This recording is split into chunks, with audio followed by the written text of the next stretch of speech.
A porta da casa em Lisboa rangeu ao abrir-se, e lá estava ele, o pai do meu chefe, com uma mala na mão e um olhar que me perfurou a alma. Eu, Tiago, um jovem de 25 anos recém-formado em administração, tinha aceitado o trabalho de house-sitting para a família do meu patrão enquanto eles viajavam para o Algarve, mas nada me preparara para aquele momento. O coração acelerou quando ele disse: "Quem é você? E por que está na minha casa?", revelando que o divórcio recente o trouxera de volta inesperadamente. Respirei fundo, tentando manter a compostura. "Sou Tiago, funcionário do seu filho, Miguel. Ele pediu-me para tomar conta da casa durante a ausência da família." O homem, que se apresentou como António, de 48 anos, com cabelos grisalhos e um ar de autoridade que impunha respeito, franziu a testa. Ele era um empresário bem-sucedido, dono de uma cadeia de hotéis, e o seu regresso prematuro devia-se a problemas no negócio.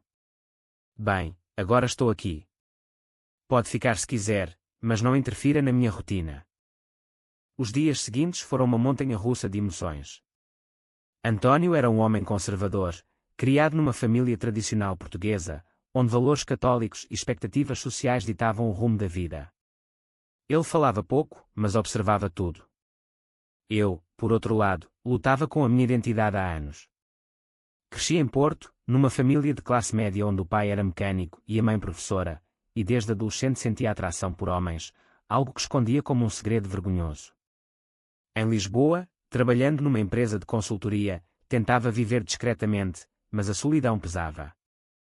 Uma noite, enquanto preparava o jantar, parte das minhas tarefas incluía manter a casa em ordem. António entrou na cozinha. "Você cozinha bem para um rapaz solteiro", comentou ele, sentando-se à mesa. Começámos a conversar sobre trivialidades, o tempo chuvoso de inverno, o futebol, o estado da economia portuguesa. Mas aos poucos, a conversa aprofundou-se. Ele falou do divórcio, de como a ex-mulher o traíra com um colega, e de como Miguel, o meu chefe, o culpava por não ter sido um pai presente. "A família é tudo, Tiago. Mas às vezes, as escolhas erradas destroem tudo." Senti um aperto no peito. As minhas próprias escolhas pareciam erradas aos olhos da sociedade. Nunca assumira a minha orientação sexual para ninguém, temendo o julgamento. Em Portugal, apesar dos avanços legais como o casamento gay desde 2010, o preconceito persistia, especialmente em círculos conservadores como o de António. "E você? Tem namorada?", perguntou ele de repente. Hesitei, gaguejando uma resposta vaga: "Não neste momento." O seu olhar demorou-se no meu, como se pressentisse algo mais. No dia seguinte, uma discussão acalorada irrompeu. António descobriu que eu usara o seu escritório para trabalhar remotamente, e acusou-me de invasão de privacidade. "Esta casa tem regras, rapaz. Não é um hotel." Defendi-me, argumentando que Miguel me dera permissão. A tensão escalou, com vozes altas e quando pelas paredes antigas da casa em Alfama. No auge, ele aproximou-se, o rosto vermelho de raiva, e por um instante, os nossos olhares cruzaram-se de forma intensa, quase elétrica. Recuei, confuso com o que sentia. Aquela noite, não consegui dormir. Pensava em António, a sua força, a vulnerabilidade por trás da fachada dura. Era atraente, de uma forma madura, com rugas que contavam histórias de vida. Mas era o pai do meu chefe, divorciado, heterossexual assumido.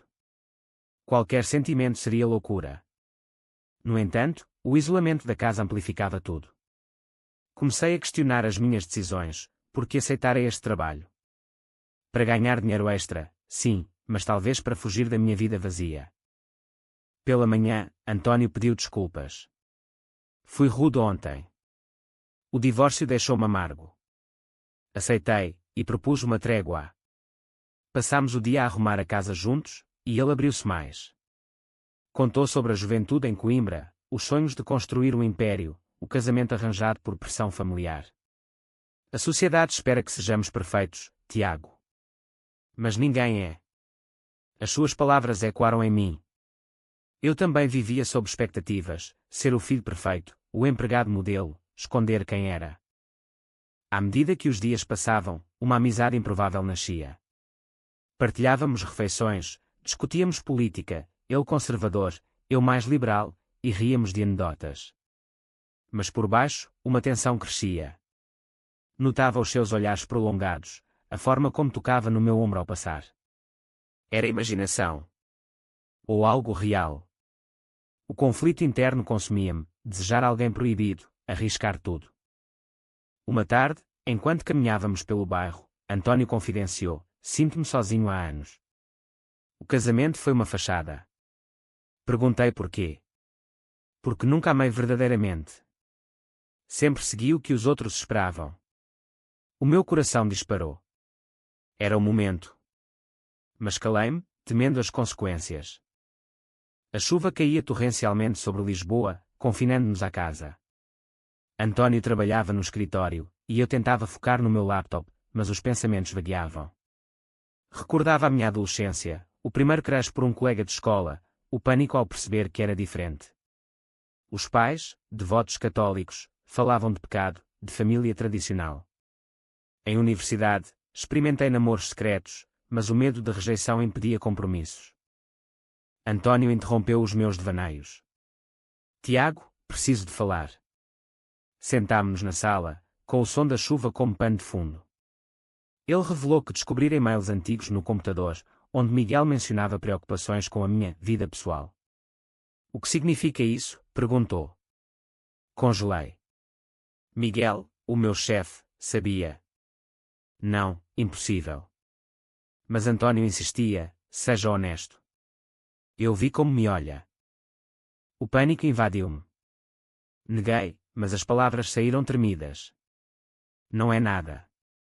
Ele aproximou-se, a mão no meu joelho. Tiago, eu também sinto algo. É confuso, mas real. O mundo parou. Ele, o homem hetero, confessava atração. Beijou-me então, um beijo hesitante mas apaixonado. Recuei, chocado. Isto é errado. Você é o pai do meu chefe. A discussão explodiu. António defendeu: a idade, a sociedade, nada importa se for verdadeiro.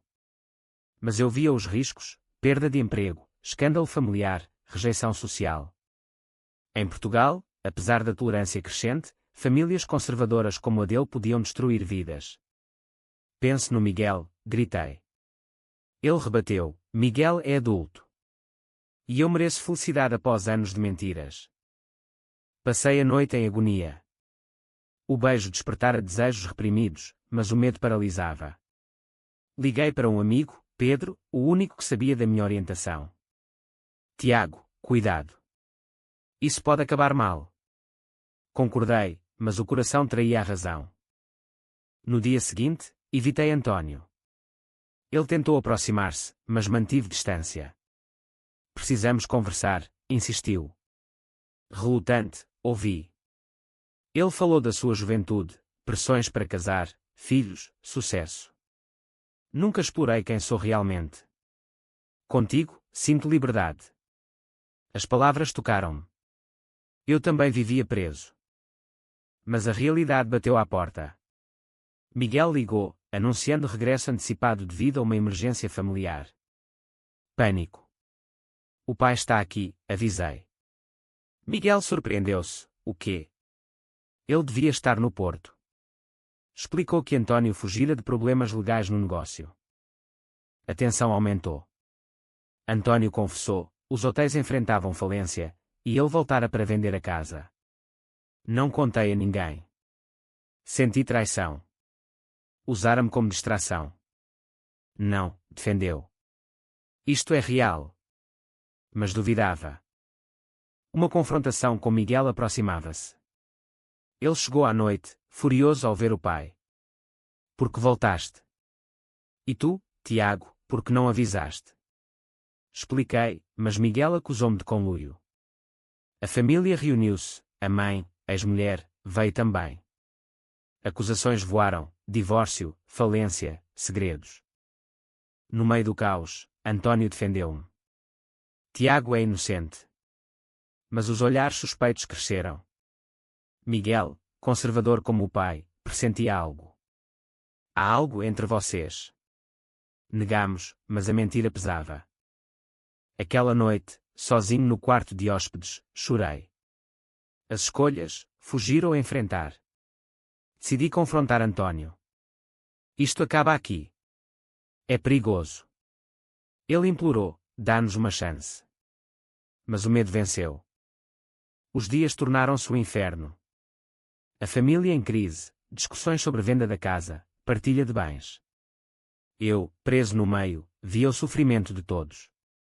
Miguel, 30 anos, casado com 2 filhos, culpava o pai pela instabilidade. Sempre priorizaste o negócio à família. Antônio, por sua vez, revelava camadas. Numa conversa privada, confessou dúvidas sobre a sexualidade há anos. Um amigo na universidade. Mas reprimi. Compreendi, a sociedade portuguesa, com raízes católicas profundas, estigmatizava tais sentimentos. Em cidades como Lisboa, comunidades LGBT floresciam, mas em famílias tradicionais, era tabu. O meu conflito interno intensificava-se. Amava Antônio. Ou era ilusão? Os toques furtivos, olhares roubados, alimentavam o fogo. Mas o risco, se Miguel descobrisse, perderia o emprego. E os pais? Se soubessem, deserdar-me-iam. Uma traição inesperada veio de Pedro. Liguei-lhe novamente, confidenciando o beijo. Dias depois, um e-mail anónimo chegou a Miguel. O teu funcionário e o teu pai têm um caso. Pânico generalizado. Miguel confrontou-nos. É verdade. Neguei veementemente, mas Antônio hesitou. Miguel, senta-te. Preciso explicar. A revelação abalou tudo. Antônio admitiu sentimentos por mim, chocando o filho. Pai, és gay. Após anos de casamento. Miguel explodiu, acusando-o de hipocrisia. A mãe, presente, chorou, sempre soube que algo faltava. A família desmoronava. Eu, culpado, tentei fugir. Mas Miguel barrou, tu manipulaste-o. Defendi-me, não. Aconteceu. Mas o dano estava feito. Miguel demitiu-me na hora. Sai da minha casa. Desolado, regressei ao meu apartamento em Lisboa. Os pais ligaram, preocupados com o desemprego. Menti sobre razões. Mas o segredo pesava. Antônio mandou mensagens, não desistas de nós. Ignorava, temendo mais dor. Semanas passaram. Encontrei um emprego precário num café. A solidão consumia. Refletia sobre escolhas, esconder-me perpetuava o sofrimento. Inspirado por histórias de ativistas LGBT portugueses, como os da Ilga, decidi assumir-me. Liguei aos pais. Mãe, pai, sou gay. Silêncio, depois choro. O pai, filho, isso é pecado. A mãe, amamos-te, mas precisamos de tempo. O coração partiu, mas senti alívio. Antônio apareceu no café. Tiago, falei com Miguel. Ele está zangado, mas entende que errei. Propôs recomeço. Hesitei, sociedade julgaria, família rejeitaria. Mas o amor valia o risco. Uma decisão controversa, aceitei. Começámos devagar, encontros secretos. Mas rumores espalharam-se. Colegas antigos evitavam-me. Em Portugal, a aceitação variava, progressista em cidades, conservadora no interior. O clímax veio numa reunião familiar. Miguel convidou-nos. Pai, Tiago, precisamos resolver. Discussões acaloradas, moral, tradição versus felicidade. Miguel, aceito, mas os filhos? Como explico? Antônio, com verdade. Saí dali com esperança mista. O preço, distância familiar, mas liberdade. A relação com Antônio aprofundava-se, mas as sombras persistiam. Vivíamos em segredo, encontrando-nos em hotéis discretos. Ele lidava com a falência, vendendo bens. Eu, desempregado, procurava oportunidades, mas o estigma seguia-me. Entrevistas falhavam ao descobrirem a ligação. O conflito moral atormentava. Era certo amar o pai do ex-chefe. Idade diferença, 23 anos. Sociedade via como predatório. Debates internos, felicidade versus norma. Lembrei filósofos portugueses como Pessoa, e a busca pela identidade. Uma traição veio de dentro. António, pressionado pela família alargada, tios conservadores de Braga, vacilou. Numa discussão, talvez devamos parar. Para o teu bem. Senti-me traído. Após tudo, ele, amo-te, mas o custo é alto. Separámo-nos temporariamente. Sozinho, enfrentei depressão. Procurei terapia, onde explorei traumas, bullying escolar, rejeição familiar. O terapeuta, aceitação começa em ti.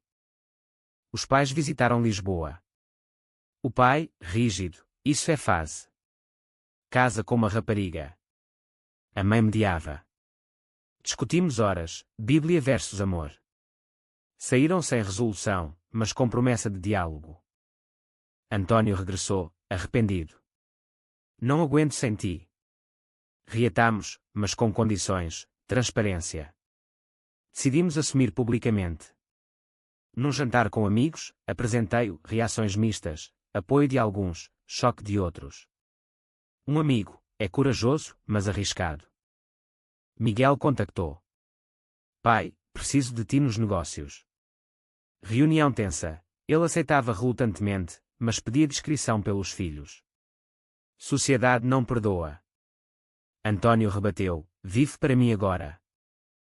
O preço pagamos, António perdeu contatos comerciais, eu enfrentei discriminação no emprego. Mas crescia uma rede de apoio, comunidades LGBT em Lisboa, eventos como o Real Pride. Uma confrontação final com a sociedade veio num evento familiar. Casamento de uma prima. Rumores circularam. Tios acusaram, desonra à família. António defendeu, amor não é desonra. Saímos dali, mas o laço fortalecido. Refletindo, as escolhas definem-nos. Erradas ou certas? O debate interno persistia. O tempo curava feridas, mas novas surgiam. António e eu mudámo-nos para um apartamento modesto em Lisboa. Ele reconstruiu o negócio, focando em turismo sustentável. Eu, com novo emprego numa ONG LGBT, advocava por direitos. Mas pressões familiares intensificavam. Os pais de António, idosos em Coimbra, deserdaram-no. Não aceitamos isso. Dói, mas escolhi felicidade. Os meus pais progrediam, visitas esporádicas, conversas cautelosas. O pai, vejo que és feliz. Talvez Deus entenda. Miguel suavizava. No almoço, pai, Tiago, os miúdos perguntam por ti. Passos pequenos para reconciliação. Contudo, sociedade testava-nos. Num protesto contra a discriminação, fomos agredidos verbalmente. Aberrações. Doeu, mas uniu-nos. Participámos em campanhas, partilhando histórias para mudar mentalidades. Um dilema ético surgiu, António descobriu corrupção no antigo negócio, envolvendo Miguel. Denunciar. Trair o filho. Discutimos noites, moral versus lealdade. Decidiu confrontar Miguel privadamente. Corrige ou denuncio? Miguel, chocado, corrigiu. Mas relação tensou. O custo, noites insones, ansiedade. Mas crescimento, aprendi resiliência, António vulnerabilidade. Numa viagem ao Algarve, refletimos. Praias douradas, mar calmo. Valeu a pena? Perguntei. Sim. Contigo? Sim. De volta, uma surpresa. Miguel convidou para batizado do neto. Aceitação.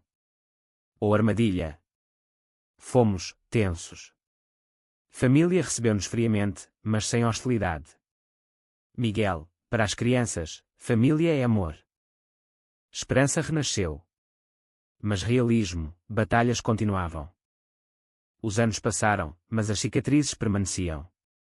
A nossa relação, testada pelo fogo, solidificava. António, agora 53, lidava com saúde frágil devido a stress. Eu, 30, crescia na carreira, ajudando jovens LGBT. Uma crise final, António recebeu proposta de negócio no estrangeiro, exigindo relocation. Aceitar significava deixar família, amigos. Recusar, estagnação. Discutimos, Tiago, é oportunidade. Mas eu, e as raízes? Escolha dividia.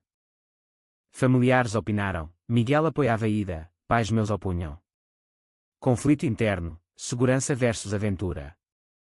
Decidimos ficar, priorizando laços. O preço, oportunidade perdida, mas paz ganha. Numa reflexão final, num café em Alfama, onde tudo começou, António disse, as escolhas definem-nos. Erramos, mas aprendemos. A sociedade evoluía, mais aceitação, leis protetoras. Mas preconceito persistia. E você, leitor? Amar contra normas é certo, ou egoísmo que destrói famílias?